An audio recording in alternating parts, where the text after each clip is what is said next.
mình đây này phép chỉ là đằng nóm này phép chỉ là đằng nóm cứ chỉ cam bên ắt pol hay bây giờ ăn đắng trùng ắt pol mày tới nhưng chắc mà dương thở sạch xa đấy mà cứ chỉ ắt pol với chấm miên chấm pol luôn ái và cả đằng nóm luôn ái cứ với chấm miên đường luôn ái và đằng nóm crom cứ với chấm miên cromต้องรอภาษาจริงหมดhái đằng nóm ắt pol តាមរយៈណាតាមរយៈ5កម្រិតចឹងច្បាស់ណាស់បើយើងអត់យល់ពីភាពចំណេះនាំទេហើយបើយើងអត់យល់ពីភាពចំណេះនាំ5កម្រិតច្បាស់ទេ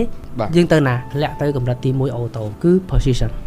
បាទអញ្ចឹងខ្ញុំលើកវងកញ្ចក់បន្តិចចុះពីនិយមន័យហ្នឹងហើយគឺជា big gap មួយដែលយើងអត់បានសិក្សាទីហោយើងទៅធ្វើការងារនៅធនាគារមួយចុះពេលយើងទៅធ្វើការងារដំបូងយើងខំប្រឹងធ្វើមែនទេបាទគេឲ្យប្រាក់ខែយើងគេប្រាប់ថាត្រូវធ្វើនេះហើយគេបដោះបដាយើងគេ train យើងអំពី process របៀបរបបធ្វើកិច្ចការងារហ្នឹងពេលយើងធ្វើយូរទៅមើលទៅយើងល្អមើលទៅយើងគន់បើឆ្នាំ2ឆ្នាំក្រោយប្រធានខាងលើមើលឃើញយើងធ្វើកិច្ចការងារហ្នឹងល្អគេត្រូវការបុគ្គលិកបន្ថែមត្រូវការបរិយាក៏លើកយើងឃើញទេ